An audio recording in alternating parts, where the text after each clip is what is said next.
통해서 다음에 계속될 내용과 논리적 연결을 꾀합니다. 지금까지 신명기 31장에서 32장 두 장 내용은 모세가 이스라엘 자손에게 여호와께서 명하신 언약을 통하여 권고하는 내용으로 지도자와 백성에 대하여 권고하는 내용이라는 것이 분명하게 확인됐죠.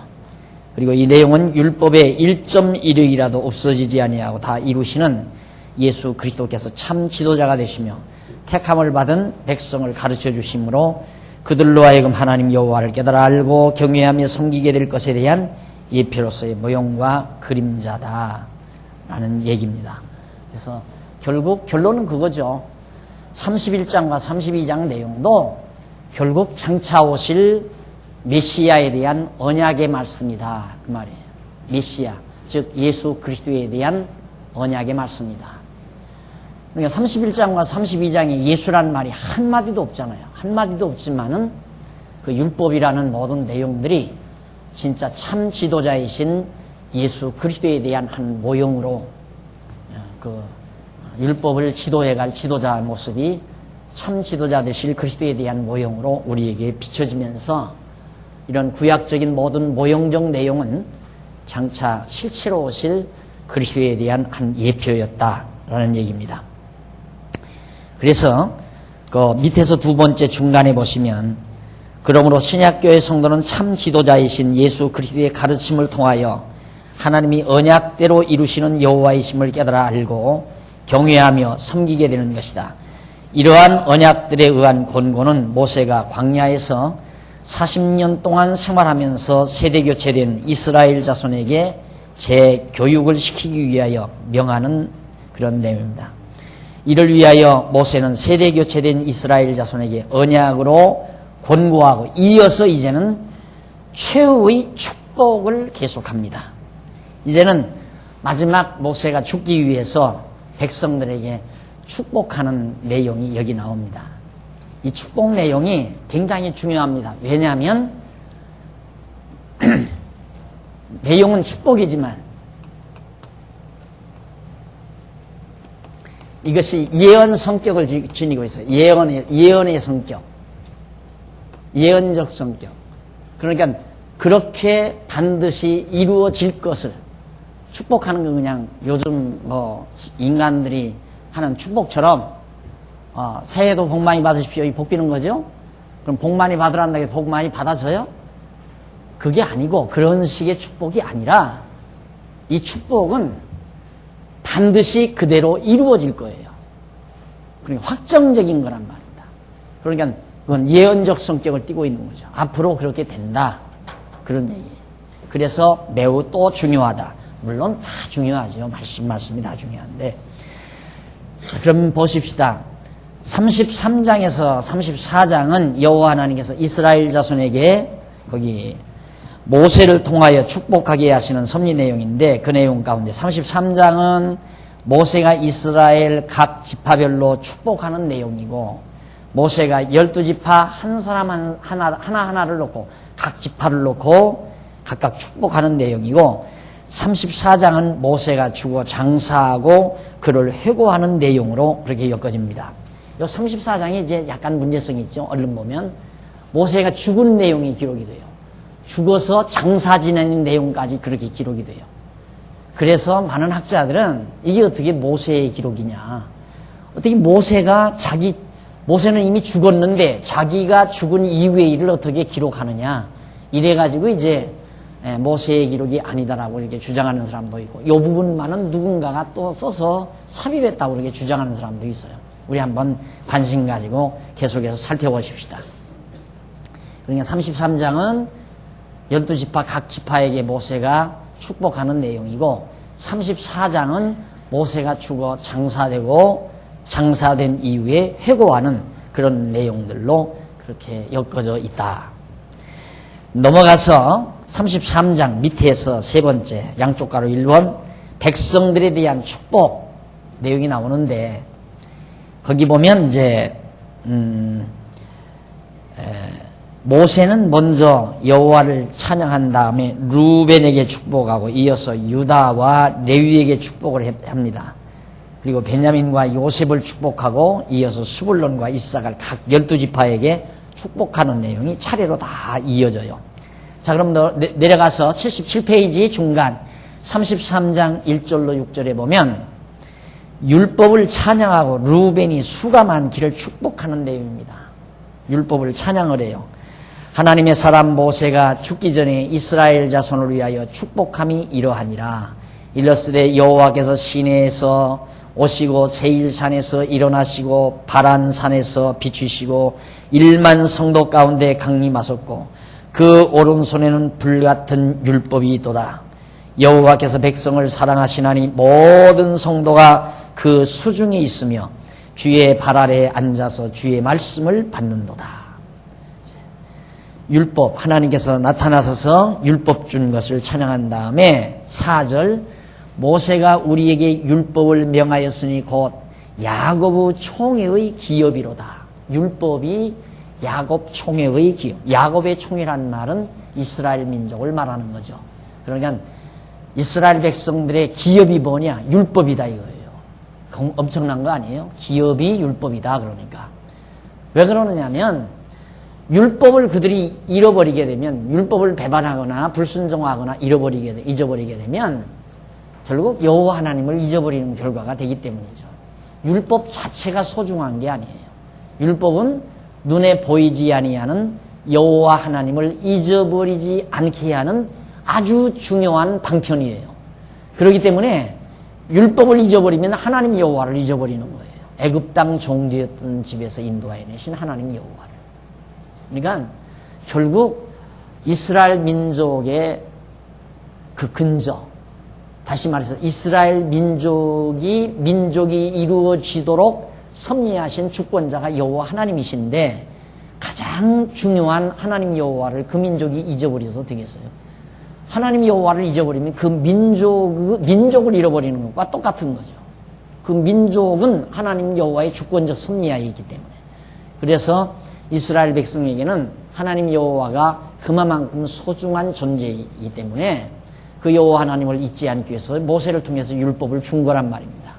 그래서 율법은 이스라엘 백성의 기업이다. 자, 그러면서 5절에 보면 여수룬의 왕이 있었으니 곧 백성의 두령이 모이고 이스라엘 모든 지파가 함께 한때로다. 루벤은 살고 죽지 아니하고 그 인수가 적지 않기를 원하노라. 루벤은 절대 안 죽는다. 그리고 산다.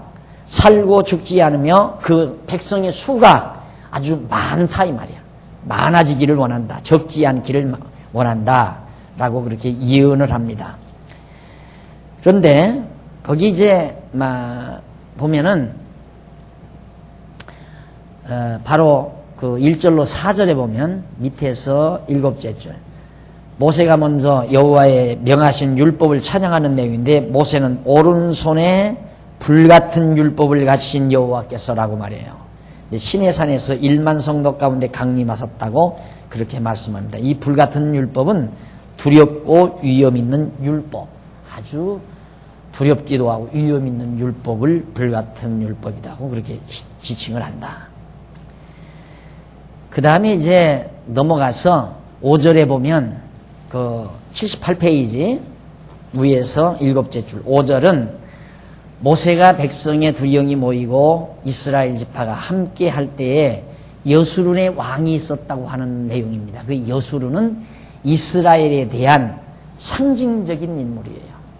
여수룬이란 말은 이스라엘에 대한 상징적인 인물. 그래서 이스라엘 총회에 전능하신 하나님이 왕이 되셨다는 뜻이죠. 이스라엘 백성에게 그때는 인간 왕은 없지만은 여호와 하나님이 이스라엘 백성들의 왕이 친히 왕이 되셔서 백성들을 다스려 주셨다. 사실 그렇잖아요. 모세 때까지 이스라엘 백성들은 인도자가 없었어요. 영도자가. 그런데도 애굽에서 그렇게 보호를 받아가지고 1000만에 가까운 정말 엄청난 백성으로 번창을 했고 급기야는 하나님께서 그들로 하여금 그 강대한 애굽의 세력을 물리치고 거기로부터 탈출할 수 있도록 해방받을 수 있도록 되진 거란 말입니다. 누가 그렇게 했는가? 통치자이신 왕이신 하나님이 그렇게 하셨다. 하나님이 이스라엘의 왕이 되어주셨다. 여러분, 참 그런 걸 보면 우리가 이스라엘 백성들이 사울왕을 세웠잖아요. 눈에 보이는 사울왕을 세울 때 백성들은 누구를 의지하느냐면 눈에 보이는 사울왕을 의지했어요. 그것이 함정이에요. 그러니까 엄밀히 따지면 우리에게는 눈에 보이는 것은 의지할 것이 없을수록 좋은 거예요. 우리의 삶 속에서 눈에 보이는 것이 눈에 보이는 의지할 것. 사람이란 눈에 보이는 것이 의지할 것이 있으면 자꾸 하나님보다 그걸 더 의지하게 돼요. 자꾸만. 예를 들어서 정말 좋은 수입이 되지는 그런 수입되지는 큰 빌딩을 하나 내가 가지고 있다. 그럼 항상 뭐가 의지되는가? 저 빌딩은 내 삶의 모든 하나의 의지의 대상. 저 빌딩이 나를 살게 한다. 그래서 눈에 보이는 빌딩을 하나님보다 더 의지하는 거죠. 그게 없어져야 되거든요. 저 빌딩을 하나님이 주셨다. 하나님이 언제라도 가져갈 수 있다. 내가 저걸 의지할 건 못 된다. 그렇다고 해서 있는 빌딩 다 팔아버리라는 얘기 아니에요. 그걸 의지하지를 말아야 되는데 눈에 보이기 때문에 자꾸 그걸 의지하게 된다. 이 말이죠. 이스라엘 백성들이 애굽에서 눈에 보이는 왕이 없었지만은 어려움 중에도 그 백성들이 당당하게 번창했던 것은 보이지 아니는 하나님이 그 백성들을 보호하고 있었기 때문이라 말입니다. 그래서 여러분, 세상에 눈에 보이는 의지의 대상이 없다 해서 외롭게 생각하거나 절망하거나 그건 아닙니다. 그래서는 안 되죠. 내가 눈에 보이는 의지할 건 없지만은 눈에 보이지 아니는 하나님은 항상 나를 거느리시고 나를 붙드시고 나를 인도하신다는 이런 강한 신앙, 그 믿음을 항상 가지고 우리들이 살아야 된다. 자, 그래서 바로 하나님께서는 이처럼 하나님의 택한 백성들에게 눈에 보이지 아니하는 통치자 노릇을 해주셨다. 왕 노릇을 해주셨다. 그런 얘기입니다. 그 다음 이제 33장 7절에 보면 이 78페이지 33장 7절에 보면 모세가 유다에게 그 대적을 치게 하시기를 축복하는 내용입니다. 모세가 유다에게 근데 거기 루벤에게 한 복이 나오죠. 루벤에게는 살고 죽지 아니하고 그 인수가 적지 않기를 원한다. 그 말씀 그대로 루벤은 굉장히 번창을 해서 결국 요단 동편 땅, 요단강 동편 땅을 루벤이 차지하잖아요. 또 번창해가지고 가가지고. 그래서 이제 그들은 계속 거기서 번창하게 된다. 그 다음 이제 유다에게 축복하는 내용입니다. 33장 7절. 거기 보면 유다에 대한 축복은 이러하니 일러스되 여호와여 유다의 음성을 들으시고 그 백성에게로 인도하시오며 그 손으로 자기를 위하여 싸우게 하시고 주께서 도우사 그로 그 대적을 치게 하시기를 원하나이다. 유다로 대적을 치게 해달라고 그렇게 하나님 앞에 축복하는 그런 기도를 하면서 축복하는 내용이 실절인데 거기 보면 음성이란 말이 있죠. 음성. 거기 음성. 유다의 음성을 들으시고 했을 때 그 음성은 히브리 원문으로 콜이라는 말이에요. 그런데 이는 소리쳐 부르다. 소리쳐서 부르다. 울부짖다. 라는 그런 뜻을 가지고 있습니다.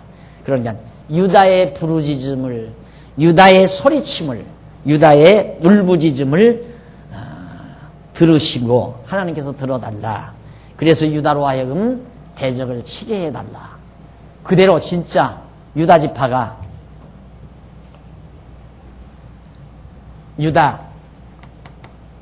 유다 지파에서 다윗이 나오죠. 유다 지파에서 다윗이 나오고 다윗이 왕이 돼가지고 그 다음 이제 그 다윗 왕가가 계속해서 유지되잖아요. 결국 70년 포로 생활 기간에도 결국 유다 지파가 바벨론을 이긴 거예요. 따지고 보면. 왜? 하나님께서 이미 모세를 통하여 이때 이 모세를 통하여 모세를 통하여 유다에게 축복한 예언의 말씀대로 그대로 이루어지는 거죠. 북쪽 이스라엘은 아수르에게 망했지만 아수르에게 여기는 도리어 바벨론에게 망했다가 바벨론을 나중에 쳐버리죠. 망했어요, 바벨론이. 그리고 이스라엘은 다시 예루살렘으로 돌아와서 회복이 되게 되고 모세의 기도가 그대로 이루어진 겁니다. 그 다음 넘어가서 79페이지 보면 1279페이지 거기 보면 제일 위에 중간쯤 거기 보면 여기 인도하시오며라는 말이 나와요. 그럼 테미에누라는 말인데 이는 가게 하여 인도하시오며 가게 해라. 어디로? 백성에게로 가게 해달라. 음성을 들으시고 그 백성에게로 가게 해달라.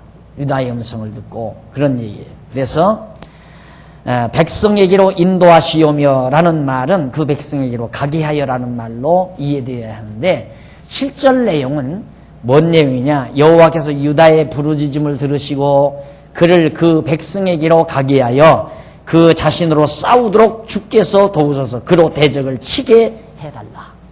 결국 유다가 자기 백성에게로 가서 자기 백성의 왕이 돼가지고 왕위에 올라서 백성을 대신해서 대적을 쳐서 이기게 해달라.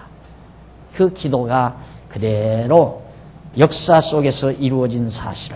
물론 바로 이 다윗 왕은 두말할 것 없이 오실 예수 그리스도에 대한 예표적인 인물입니다.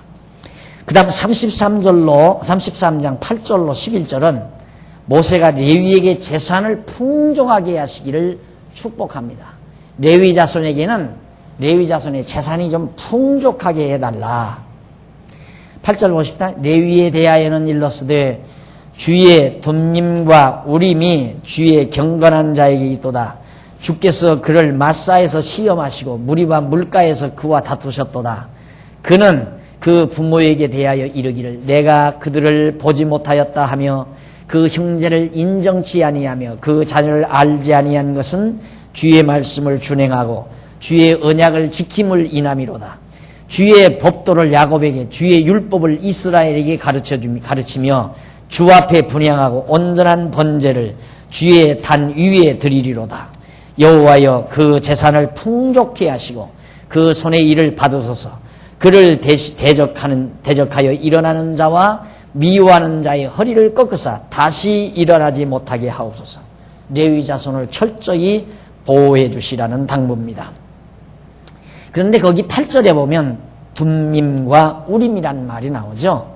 주의 둠밈과 우림이 주의 경건한 자에게 있도다. 바로 레위 자손에게는 이 흉패가 있는데 흉패 안에 둠밈과 우림이라는 것을 두고 있습니다. 그러면 그 둠밈이란 뭐냐면 히브리 말로 투밈이란 말인데 이건 완전하다라는 뜻이에요. 완전이라는 뜻이에요. 우림은 뭐냐면 그것은 빛들, 완전한 빛, 둘을 보태면 완전한 빛들이라고 그렇게 말할 수 있죠. 그래서 빛들 또는 큰 빛, 그것이 우림이란 말인데 결국은 둠님과 우림은 완전한 큰 빛을 말합니다. 완전한 큰 빛. 그런 의미로 우리가 받아들여지게 되는데 바로 그 완전한 큰 빛은 옳고 그름을 판결하는 데 근본적인 요소가 되는 것을 말합니다. 그러니까 우림과 둠님이 판결 형패라고 그래요. 판결 형패. 그래서 그걸 판결할 때 보여주면 이제 이 옳다 그르다를 분별해주는 요소를 바로 둠님과 우림이라는 그 패가 하게 되지는 겁니다. 그러니까 그건 완전한 큰 빛, 밝히는 것, 옳고 그름을 밝히는, 어둠을 밝히는 것, 그런 것을 밝히는 것, 그런 요소를 지니고 있는 겁니다. 그래서 잘못된 것, 어두운 것, 잘 드러나지 않는 것을 환하게 밝혀 옳고 그름을 분별해주는 역할, 그런 의미에서 이제 둠님과 우림을 그가 레위 사람이 가지게 된다, 그런 얘기예요. 그래서 물론 이제 이것은 장차 심판주로 오실 그리스도에 대한 한 모형이기도 하죠.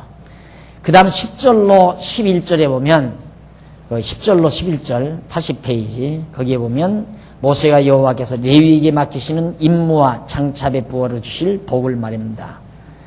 모세는 레위의 임무에 대해서 그가 이스라엘 자손에게 율법을 가르쳐야 될 것을 말하죠. 레위 자손이 할 일이 뭔가? 백성들에게 모세로부터 받았던 율법을 잘 가르쳐주는 일을 하죠. 그리고 물론 제사 드리는 일도 물론 하고요. 그러니까 결국 레위 자손들은 백성들에게 율법을 잘 가르쳐 주는데 백성들로부터 많은 이제 재물들이 들어올 때 풍족해지죠. 그러니까 레위 자손이 재산이 풍족해진다는 것, 예언 속에 레위 자손이 할 일이 이제 율법 교육. 그리고 재물 풍족.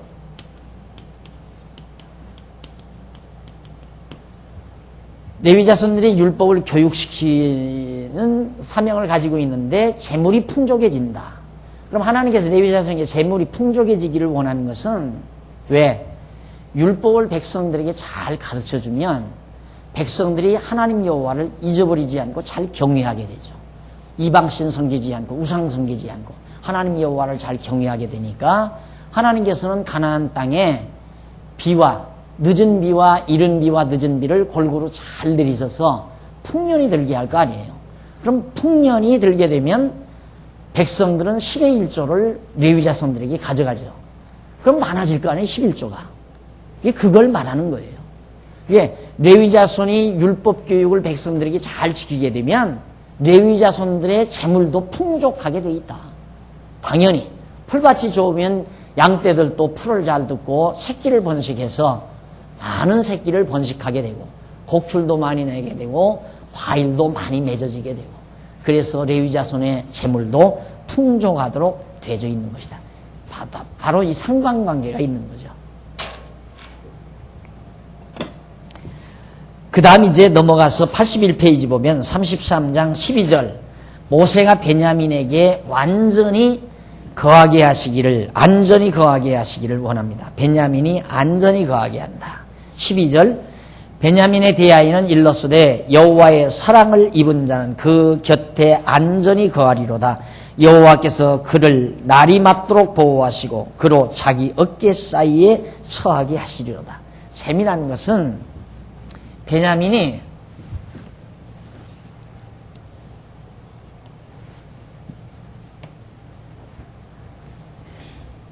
유다 땅이 이렇게 돼 있어. 이렇게 유다 땅이 이 유다예요. 여기가 이제 블레셋이고 블레셋 땅 이건 이방 민족의 땅이고 유다 땅이 많은데 베냐민이 어디 유다에 이제 여기에 예루살렘이 자리 잡고 있잖아요. 그런데 유다 지파는 물론 예루살렘에 살아야 되지만은 예루살렘이 있는 곳에 유다가 차지하는데 왜? 왕이 여기서 나오니까. 그런데 재미난 건 베냐민이 어디 살면 여기 살아요. 여기 바로 옆에 가장 안전한 지대. 바로 지금 모세가 기도한 그 모습 그대로 그 땅을 차지하고 살게 됩니다. 그래서 여호와의 사람을 입은 자 베냐민은 그 곁에 안전히 그 곁에 바로 예루살렘 하나님이 여호와의 이름이 거처하는 바로 그 곁에 안전히 거하게 된다. 또 33장 13절로 17절에 보면 요셉에게 그 뿔이 들소 뿔 같기를 축복하는 내용입니다. 요셉에 대하여는 일러스되 원컨대 그 땅이 여호와께 복을 받아 하늘의 보물인 이슬과 땅 아래 저장한 물과 태양이 결실케 하는 보물과 태음이 자라게 하는 보물과 옛 산의 상품물과 영원한 작은 산의 보물과 땅의 보물과 거기 충만한 것과 가시떨기나무 가운데 거하시던 자의 은혜로 인하여 복이 요셉의 머리에 그 형제 중 구별한 자의 정수리에 임할지로다. 그는 그 첫 수송아지 같이 위엄이 있으니 그 뿔이 들소 뿔 같도다. 이것으로 열방을 받아 땅 끝까지 이르리니 곧 에브라임의 만민이요 므낫세의 천천이로다. 에브라임과 므낫세 두 지파 요셉이 아들 둘을 낳는데 에브라임과 므낫세죠. 므낫세는 요단 동편당 아주 좋은 땅 차지했잖아요. 에브라임도 이제 이 안에 들어가서 좋은 땅 차지하고 살고. 그 다음 이제 넘어가서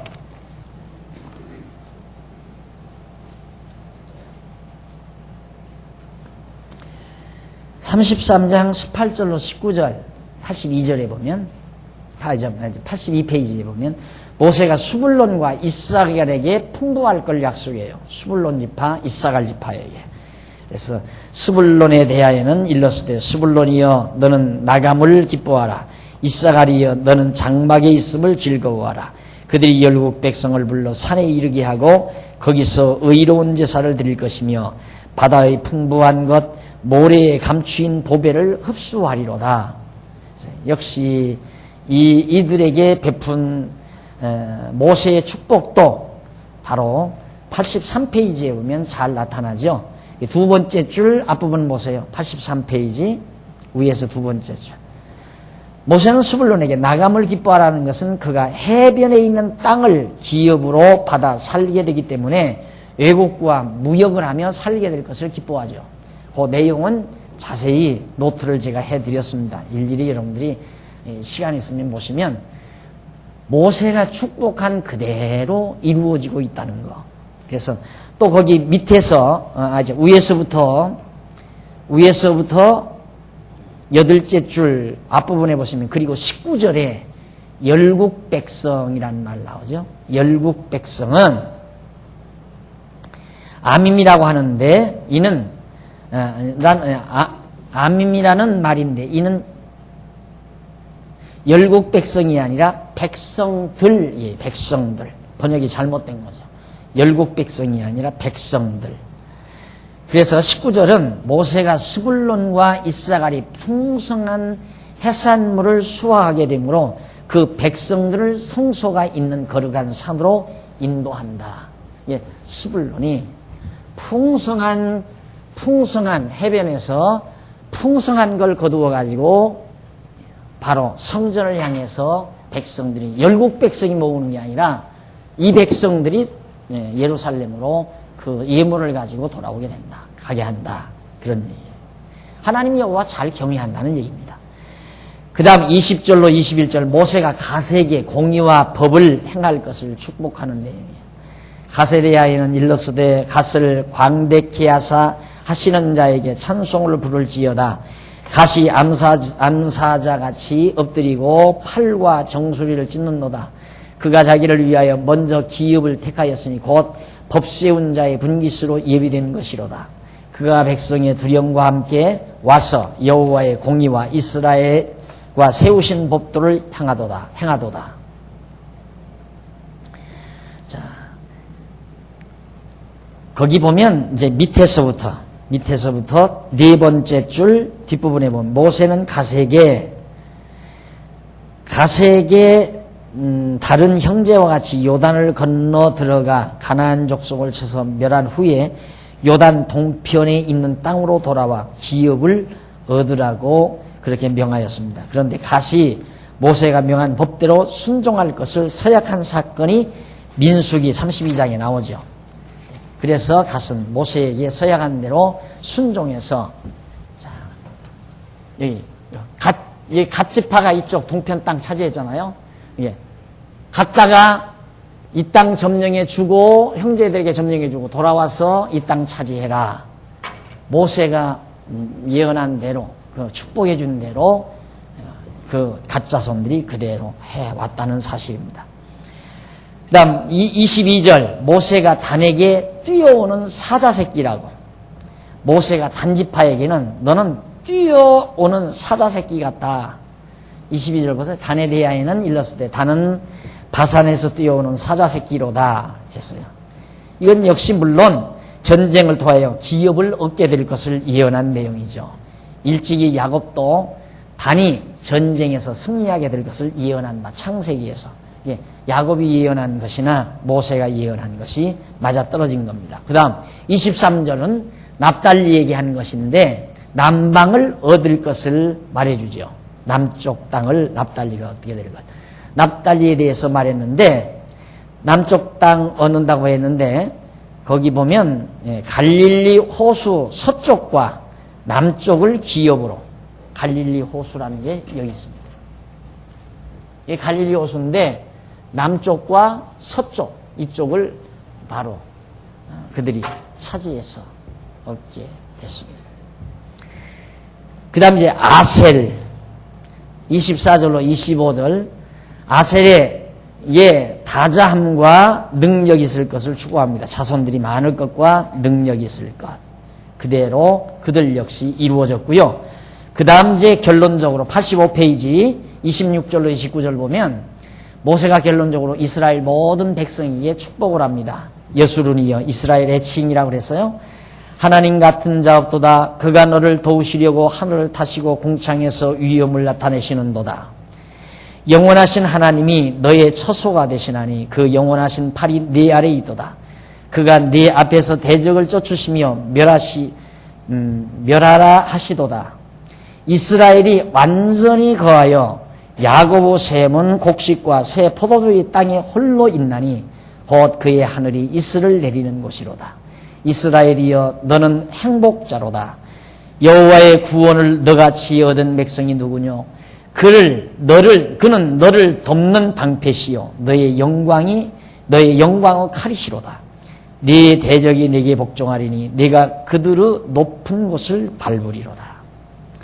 역시 예술은 이스라엘의 애칭 곧은 거기는 해석까지 해놨어요. 거기 보면 히브리어 나오죠. 밑에서 10째 줄 뒷부분에 여수룬이란 말. 이는 곧은이라는 의미로서 이스라엘에 대한 상징적인 이름, 하나님과 같은 자 없도다고 한 것은 하나님이 이스라엘을 도우시려고 높은 데서 위엄을 나타내시기 때문에 이스라엘의 하나님과 같은 그런 신은 어디에도 없다는 얘기입니다. 그렇게 해서 결국 모세가 이스라엘 백성에게 마무리 최후 축복을 해 주었습니다. 그러면 86페이지 중간쯤 줄바꾼데 보시면 중간 좀 못 미쳐서 줄바꾼데 이상에서 모세가 명한 최후의 축복 가운데 백성에 대한 축복은 뭐냐? 예수 그리스도께서 택함받은 성도에게 베푸실 신령한 복에 대한 예표로서의 모형과 그림자죠. 모세가 백성을 축복한 것은 예수 그리스도가 우리에게 베푸실 신령한 복에 대한 하나의 예표다. 에베소서 1장 3절에 보면 바로 사도 바울이 그렇게 말하죠. 찬송하리로다 하나님 곧 우리 주 예수 그리스도 아버지께서 그리스도 안에서 하늘에 속한 신령한 복으로 이스라엘 백성들에게는 모형이기 때문에 땅에 속한 복을 줬지만은 오늘 우리 그리스도인들에게는 신령한 복을 우리에게 주시는 것이다. 자, 모세의 최후가 이제 34장에 나옵니다. 모세의 최후. 자, 그런데 우리 한 군데 보고 보십시다. 1287페이지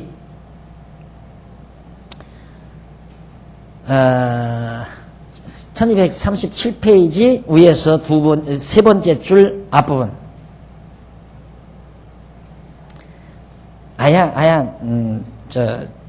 이쪽에서 좀 더 보는 게 좋겠습니다. 86페이지 밑에서 두 번째 줄. 86페이지 밑에서 두 번째. 본장은 주로 모세가 죽을 무렵과 죽은 이후의 사실에 대한 내용입니다. 34장이 죽을 무렵과 죽은 이후의 내용이에요. 그렇게 죽을 무렵의 내용은 모세가 기록할 수가 있는데 죽은 이후의 내용을 모세가 어떻게 기록하는가? 이게 문제가 되는 거죠. 그렇기 때문에 학자들 사이에는 이미 죽은 모세가 자기의 죽은 이후의 사실을 기록할 수 없다 하여 저자에 관한 시비를 일으켜요. 야, 이거 모세가 신명기를 기록한 게 아니다. 죽은 이후의 사실을 어떻게 모세가 기록하느냐. 이에 의하여 혹자는 신명기 또는 오경 전체, 창세기, 출애굽기, 레위기, 민수기, 신명기 이 전체가 다 모세의 기록이 아니라는 주장을 펴니다. 그것이 소위 자유주의 신학자들의 주장이에요. 예, 성경이 하나님의 말씀이 아니라고 자꾸 말하는 자유주의 신학자들은 요 34장이 나오는 요 부분, 그러니까 얼른 설득되잖아요. 봐라, 어떻게 모세가 죽은 다음의 일도 모세가 기록하느냐. 이건 말이 안 되는 거다. 따라서 신명기는 모세의 기록이 아니다. 신명기만이 아니라 창세기, 출애굽기, 레위기, 민수기, 신명기가 다 모세의 기록이 아니다. 이것은 하나님의 말씀이 아니다라고 주장하기 위한 그럼 모세의 기록이 아니면 어떤 얘기냐?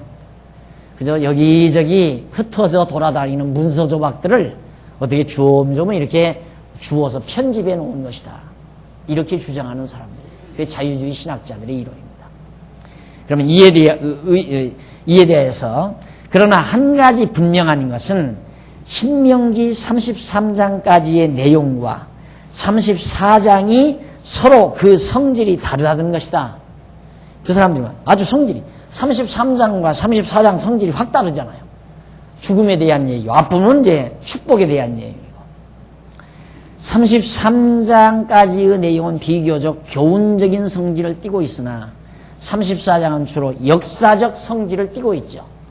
교훈적이고 역사적이고 다르잖아요. 그런데 그러한 면에서 34장까지는 모세의 기록이 분명하다. 그러나 34장은 다음에 나오는 여호수아 내용과 히브리 원문으로 와우라는 접속사에 의해 그 내용이 연결되어 있다. 그러므로 신명기 34장 내용은 여호수아를 기록한 기자가 기록한 것으로 보는 것이 매우 자연스럽다. 성경 여러분 이거 꼭 명심해야 돼요. 성경이 이렇게 기록을 쭉 돼 있어요. 이렇게 돼 있는데 거기 와우란 말, 히브리 말, 이게 와우라는 접속사거든요. 와우란 말이 있는데 이 접속사에 의해서 뭐가 연결되어 있느냐면 34장은 주로 역사적 성질을 띠고 있는데 그러한 반면에 34장까지는 분명한 모세의 기록이 분명하고 34장은 다음에 나오는 여호수아 내용과 히브리 원문으로 와우라는 접속사에 의해 잘 그 내용이 연결되어 있다. 그러니까 여기까지는 교훈 내용이에요. 교훈 내용. 그리고 계속해서 역사적인 내용에서 이제 신명기가 지금 우리말 성경에 신명기가 끝이 났어요. 우리말 성경에. 그런데 성경학자들이 왜 하필이면 여기까지를 신명기라고 이렇게 했느냐 하면 이 신명기란 말은 없거든요. 원래 히브리 말에는 신명기라는 말이 없어요. 그러면 여기까지만 자르면 얼마나 좋아요. 그렇죠? 여기까지만 자르면. 신명기를 여기까지만 자르면. 그런데 왜 하필이면 여기까지 잘라놓고는 그 다음 여기 딱 잘라진 게 아니라 여기에 이 와우라는 말이 들어가요. 이게 그리고라는 연결 접속사예요. 그러니까 이 내용과 이 역사적인 교훈 내용이 아니라 역사적인 이 내용과 와우라는 말로 이어지는 여호수아, 지금 여호수아라는 말이 계속 이렇게 여호수아 내용이 이어지잖아요. 이것과 그냥 바로 와우라는 접속사를 통해서 연결이 돼요. 내용이 이렇게 연결이 된다 그 말이에요.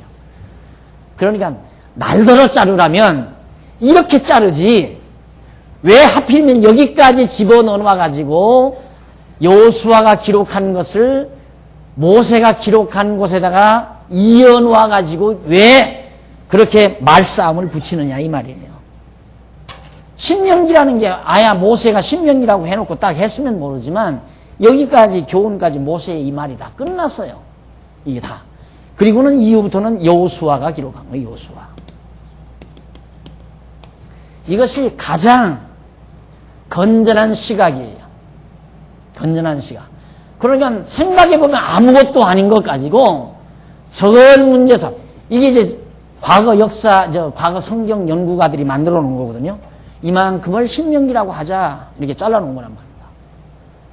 그건 그냥 학자들이 잘라놓은 거예요. 신명기라고. 그러니까 신명기를 여기까지 자르라 이 말이에요. 왜 여기까지 잘라? 모세 죽은 이후의 사건까지를 왜 자르느냐 이 말이죠. 모세 죽은 이후에는 그 죽은 이후의 사실을 본 여호수아가 왜 이게 제가 열을 띠느냐면 이런 것 가지고 이 자유주의 신학자들이 자꾸만 성경을 난도질을 해서 우리들의 신앙을 혼란케 만드는 요소들이기 때문에 그래요. 한번 성경을 펼쳐보시면 신명기 34장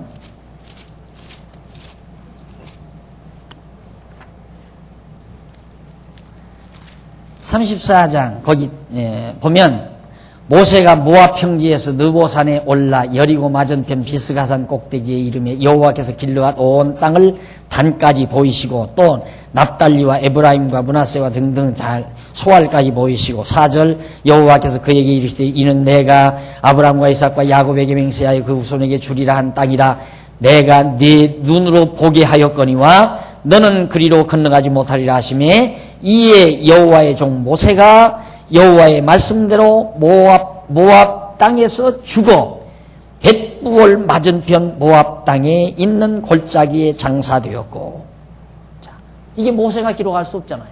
장사되어 역사적인 사실인데, 그러니까 34장부터는 여호수아로 넘겨야 된다 이 말이에요. 여호수아로.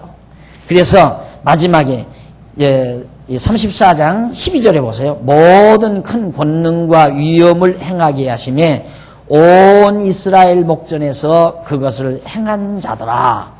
그러면서 여호와의 종 모세가 죽은 후에 바로 나오잖아요. 그러니까 행한 자더라 하고 그리고 이게 붙어있다 이 말이에요. 그리고 여기에 그리고 붙어있다는 말은 이게 한 문장이란 말 아니에요. 한 문장이란 말. 이게 34장과 여호수아 1장은 바로 연결되어 있는 내용이다. 이 와우라는 접속사가 바로 그걸 강하게 우리에게 말해주는 거다 이 말이죠. 그렇죠? 그러니까 혹시라도 여러분들이 이제 친구들이나 안 그러면 소위 좀 이 신학을 했다는 자유주의 신학을 했다는 친구를 만나서 신앙 토론하다 한번 묻히지 말라. 야 모세가 어떻게 죽은 다음에 일을 그렇게 기록하느냐 하면 뻥 하지 말고요. 너 그렇게 무식한 소리 하지 말라 하고 반론을 제기하시라 이 말이에요. 아시겠죠? 신명기를 33장까지 그냥 자르고 34장은 여호수아 1장으로 넘겨야 한다 이 말이에요. 1장과 연결해서. 역사적 완전히 내용이 다르잖아요. 지금까지 모세는 교훈으로 끝난 거예요. 교훈 마지막 유언으로 딱 끝난 거예요. 그리고 이제 모세의 죽음부터는 역사적인 내용이에요. 이 역사적 내용이 여호수아가 역사적인 내용 아니에요? 연결돼 있는 거예요. 그래서 자유주의 신학자들의 엉터리 같은 말은 우리가 절대 신종할 수 없는 이론이다. 라는 말입니다. 그 다음 이제 34장 1절로 4절. 모세에게, 이게 이제 사실은 여호수아 1장입니다. 이게 34장 1절이 여호수아 1장이라. 그러니까 여러분들이 성경 연구할 때는 뭐 창세기, 출애굽기, 레위기 제목에 절대 구애받으면 안 돼요. 제목은 이거 중간에 학자들이 편리하게 만들어 놓은 거고 또 구절이나 장절에도 구애되면 안 돼요. 장절 잘못 나는 데도 있어요. 문맥을 중간 연결돼야 될 문맥을 절로 딱 잘라놔가지고 어렵게 만들어 놓은 부분들도 있단 말입니다. 그러니까 장절도 구애받지 말고 문장 전체의 흐름을 잡아야 돼요. 장절 구애받지 말고 문장 전체의 흐름을. 그래서 그 흐름의 줄거리를 걷어잡는 것이 책의 내용을 올바로 보는 가장 지름길이죠. 조건이고 또 바로 볼 수 있는 조건이고. 이런 말 있잖아요. 아버지 가방에 들어가신다. 아버지가 방에 들어가신다. 이게 아버지가 방에 들어가신다 떼어쓰지 않고 아버지 가방에 들어가신다 이렇게 써놓으면 아버지가 책가방에 들어간다는 얘기인가 이렇게 혼돈할 수 있잖아요. 언젠가 어디에 써붙인 글을 보니까 아무래도 이해가 안 가는 거예요. 저 무슨 소린가? 그랬더니 그런 식의 내용이에요. 예, 아버지가 하고 떼놓고 방에 들어가신다 해야 정확하게 뜻이 전달되잖아요. 이것은 지금 한 문장을 갖다가 그런 방법을 한 거란 말입니다. 여호수아 앞에다가 붙여서 이해해야 될 내용을 신명기 뒷부분에다 갖다 붙여가지고 문제를 삼아서 근본을 흔드는 하나님의 말씀이다 아니다 이렇게 근본을 흔드는 말을 했어야 되겠느냐 이 말이에요. 히브리어 와우라는 말이 얼마나 정확하게 우리에게 잘 말해줍니까? 연결된 내용이라는 말이에요. 그러니까 그렇게 하려면 이걸 하려면 이렇게 해야 돼요. 모세가 여기까지 말해놓고 모세가 여기까지 말해놓은 다음에 여호수아가 무엇부터 그것부터 문장을 시작해야 돼요. 여호수아가 쓸 때 그리고부터 써야 내려가야 한다 이 말이에요. 그건 아니잖아요. 모세가 여기서 말을 끝내고 여호수아가 역사적인 사실을 기록하면서 모세 죽은 내용을, 모세 죽어서 장사 지낸 내용을 기록한 다음, 그리고 모세가 죽은 후에 이렇게 들어가야 문맥이 너무너무 깨끗하고 잘 어울리는 문맥 아니에요. 그래서 신명기 마지막 34장은 여호수아 1장으로 넘겨서 이해하면 아무런 하자 없는 중요한 핵심을 지니고 있다라는 내용입니다. 자, 그러면 34장 1절, 모세가 모압 평지에서 느보산에 올라 여리고 맞은편 비스가산 꼭대기에 이름에 여호와께서 길르앗 온 땅을 단까지 보이시고 또 온 납달리와 에브라임과 므낫세의 땅과 서해까지의 유다 온 땅과 남방과 종려의 성읍 여리고 골짜기 평지를 소알까지 보이시고 여호와께서 그에게 이르시되 여기서 내게 이르시되 그런 게 아니라 만약에 여기 이제 높은 산 위에요. 여기 위에 이제 모세를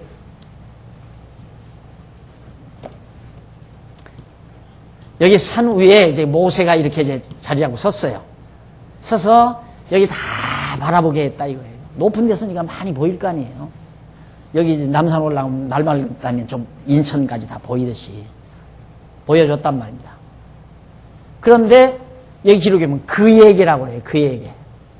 모세가 기록했으면 나에게. 그렇죠? 나에게 했다고 해야 할 거 아니에요. 근데 그에게 했다고 그러잖아요. 왜? 3자거든요. 3인칭. 그러니까 여호수아가 하나님께서 그에게, 모세에게 너무너무 맞는 얘기 아닙니까? 그러니까 34장은 모세의 기록이 아니다. 여호수아의 기록이지.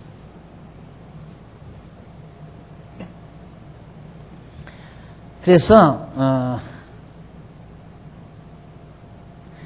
그에게 보이시고 하나님께서 여호와께서 그에게 이르되 4절 여호와께서 그에게 이르시되 모세에게 이르시되 이는 내가 아브라함과 이삭과 야곱에게 맹세하여 그 후손에게 주리라 한 땅이라. 이 모세에게 하나님께서 그렇게 말씀하셨다 이 말이에요. 내가 내 눈으로 보게 하였거니와 너는 그리로 건너가지 못하리라. 그렇게 말씀하시니까 어떻게 넘어가서 5절 보십시다. 88페이지 5절. 이에 여호와의 종 모세가 여호와의 말씀대로 모압 땅에서 죽어 벳부올 맞은편 모압 땅에 있는 골짜기에 장사되었더라. 여기서 모세가 죽었어요. 그걸 여호수아가 사실대로 지금 다 기록해 놓는 겁니다. 장사되고 오늘날까지 그 묘를 아는 자 없으니라. 모세의 죽을 때 나이 120세나 그 눈이 흐리지 아니하였고 기력이 쇠하지 아니하였더라. 이스라엘 자손이 모압 평지에서 애곡하는 기한이 맞도록 모세를 위하여 30일을 애곡하니라. 역사적인 사실을 그대로 여호수아가 보고 기록한 것입니다. 그래서 본문은 바로 그렇게 지금 설명된 대로 하나님께서 말씀한 대로 모세는 가나안 땅 못 들어간다 한 대로 그 예언도 이루어졌고 보기만 하고 너는 못 들어간다는 예언대로 모세는 요단강 동편 땅에서 마지막 120세로 운명하고 말았습니다. 그래서 장사가 된 거죠. 그럼 모세의 일생은 120세를 살았는데 초년 40년 동안은 왕궁에서 살았어요. 왕궁에서. 그러니까 아주 호화롭게 산 거죠. 바로의 아들로, 양아들로, 애굽의 바로의 아들로. 그리고 또 40년은 광야에서 이드로의 장인으로, 이드로의 사위가 돼가지고 딜사위 역할을 했죠. 딜사위. 처가살이를 했어요. 40년 동안. 그리고 이제 마지막 40년은 이스라엘 백성과 함께 40년 동안 광야에서, 모진 광야에서 40년 동안 그렇게 살다가 마지막 광야에서 운명하고 말았습니다. 그러고 보면 어떻게 보면 모세의 일생이 참 험난한 일생이었는데 히브리서 기자가 말하기를 모세는 애굽의 바로왕의 아들의 영광의 자리보다도 자기 백성과 함께 그리스도와 함께 그랬어요. 그리스도와 함께. 그 장면이 참 우리에게 아리송한 장면으로 나타나죠. 히브리서 한번 볼까요?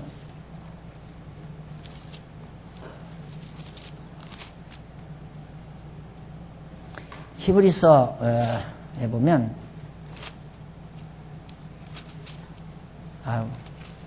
몇 장이 나오죠? 모세. 못 찾아요, 아무도? 금방 나오는 거. 네? 11장. 네. 11장. 몇 절입니까?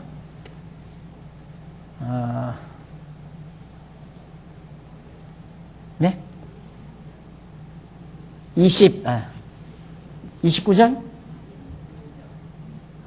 크게 좀, 11장 23절부터 나오죠. 믿음으로, 24절. 믿음으로 모세는 장성하여 바로의 공주의 아들이라 칭함을 거절하고 도리어 하나님의 백성과 함께 고난받기를 잠시 죄악의 낙을 누리는 것보다 더 좋아하고 그리스도를 위하여 받는 능력을 애굽 모든 보화보다 더 큰 재물로 여겼으니 이는 상주심을 바라봅니다. 그랬어요. 애굽의 고난, 애굽의 영화죠. 바로의 아들의 영광. 이거보다도 자기 백성과 함께 여기서 고난받는 걸 더 좋아했다 이 말이에요. 40년 동안 이 고난의 길을 자기 백성과 함께. 그런데 이것이 그리스도를 위한 고난이었다 이 말이에요. 그러니까 예수님 오시기 이전 1500년 전에 살던 모세가 어떻게 그리스도를 위하여 고난을 받는가. 그게 바로 이스라엘 백성을 위하여 고난 받는 것이 그리스도를 위한 고난이었다. 왜? 광야의 이스라엘 백성은 바로 이것이 광야교회예요. 광야의 교회. 여기 광야교회 성도님들 오셨는데. 광야교회.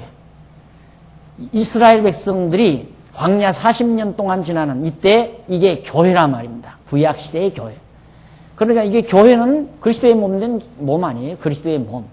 그러니까 이스라엘 백성을 위해서 고난받는 것이 바로 그리스도를 위하여 고난받는 것이다. 마찬가지죠, 지금도. 교회 아니에요? 여러분이 교회예요. 우리가 바로 교회라 이 말입니다. 성도를 위하여 고난받는 것이 그리스도를 위하여 고난받는 거죠. 그러니까 대개 그래요. 봉사란 말. 봉사는 이 사랑이 기초되지 아니하면 반드시 봉사 이후에 뭐가 나면 자랑이 나와요. 자랑. 사랑이 기초되지 아니하면 자랑이 나가고 봉사가 사랑이 기초되면 만족, 기쁨, 만족, 자기만족, 기쁨과 평강이 자랑이 나가는 게 아니에요. 그러니까 모세가 그리스도를 위하여 고난받기를 즐겨했다. 그래서 봉사가 즐겁지 않으면 즐겁지 않은 봉사는 반드시 뭔가 자랑하기 위한 거예요. 자랑하기 위한 거. 내가 이렇게 교회를 위해서 봉사했는데 왜 날 안 뽑아줘? 참 웃기는 거죠. 뽑히려고 봉사했나요? 그러니까 예를 들면 우리 지금 권사님들, 집사님들, 장로님들 이렇게 투표를 하는데 야, 부지런히 내가 봉사를 하면 나 뽑아주겠지. 그건 어불성설이에요. 그냥 그 봉사 자체로 즐거워야 돼요. 그 봉사 자체로. 내가 성도를 위하여, 어린 성도들을 위하여 내가 봉사한다는 것이 너무너무 즐겁다. 생각해 보십시오. 가만히 앉아서 손자들의 재롱이나 보고 며느리들의 보살핌이나 받아야 될 60이 다 된 양반들이 걸레 들고 빗자루 들고 나와서 닦고 애들 교실 들어가 닦고 할 때마다 나는 진짜 저게 어떻게 가능하냐. 저게 신앙이 아니라면 어떻게 가능하냐 이 말이죠. 안 그래요? 야단을 쳐야지. 이놈들! 이거 왜 이렇게 다 어지러나? 당장 쓰러라 이놈들! 이러지 어떻게 당신들이 걸레 빨아 들고 빗자루 들고 들어가서 일일이 다 쓸고 닦고 정돈해주고. 바로 즐거우면 하는 거예요. 즐겁지 않으면 하지 말아야 돼요.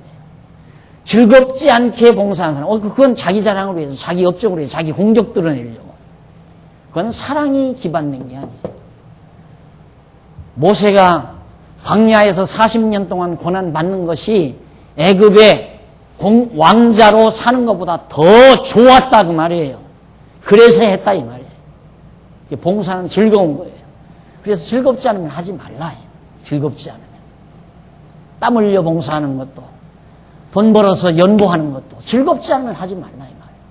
얼마나 돈이 아까운 건데, 그거 벌기 위해서 얼마나 멸시도 당하고 얼마나 고생도 하고 그것 때문에 얼마나 수모도 겪고 그런 건데 그걸 어떻게 연보를 해. 즐겁지 않으면 하지 말라 이 말이에요. 즐거워서 하는 거예요. 봉사는 즐거움에서 나와야 돼요. 그래서 교회 일하면서 싸움하는 거 보면 참 신기해요. 봉사하면서 싸움을 해요. 교회 일하면서 싸움한다 이 말이에요. 잘했네 못했네. 참 신기하죠. 그런 거에 우리가 신기하게 보여요. 또 하나 신기한 건, 말씀 듣고 기쁘고 즐겁다 하면서 봉사는 안 해.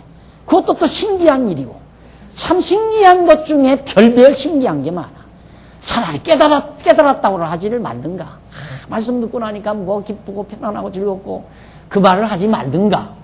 안 그러면 그랬으면 봉사가 나오든가. 둘 중에 하나야 할 거 아니에요. 깨닫기는 뭘 깨달아요? 봉사하는 건 죽어도 싫어. 요즘 자꾸 들어보니까 속상한 게 하나 있어요.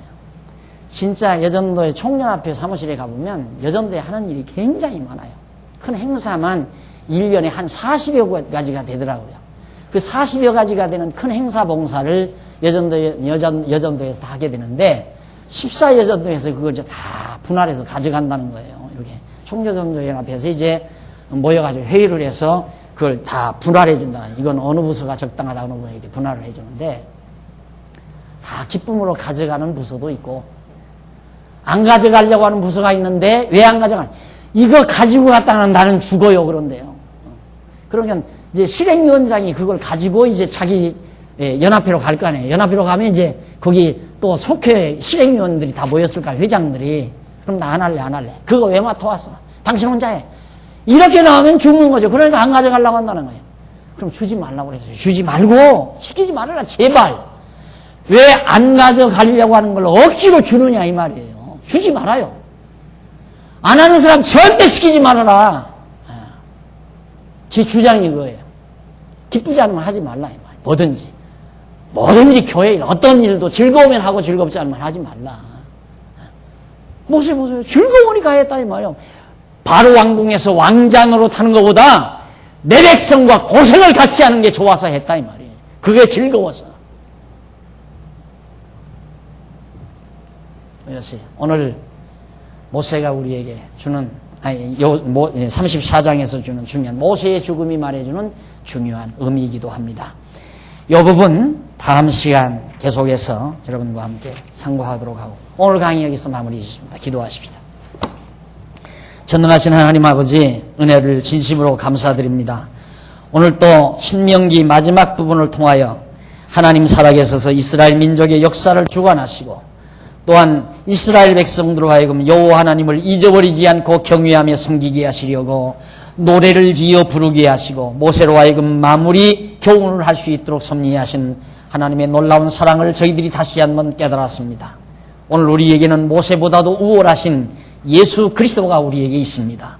우리는 예수 그리스도의 교훈을 받아서 오직 하나님 여호와를 여호와답게 경외하고 섬기며 사는 슬기롭고 지혜로운 우리 성도들이 되도록 역사하시옵소서. 오늘도 연보했습니다. 드려진 아름다운 연보가 하나님 앞에 소중한 열매를 맺어지게 하시고 영광 돌려지게 하시옵소서. 예수님의 이름으로 기도드립니다. 아멘.